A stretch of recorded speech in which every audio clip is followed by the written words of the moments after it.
দোয়া কবুলের ক্ষণে করি মোনাজাত, আমার মাকে প্রভু দাও জান্নাত, আমার মা জননীকে দাও মোনাজাত।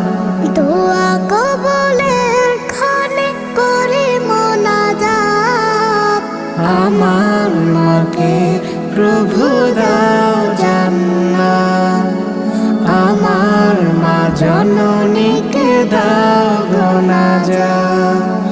মাসের সেরা মাস এলে রমজান, মধুর সুরে মা পড়তো কোরআন। মাসের সেরা মাস এলে রমজান, মধুর সুরে মা পড়তো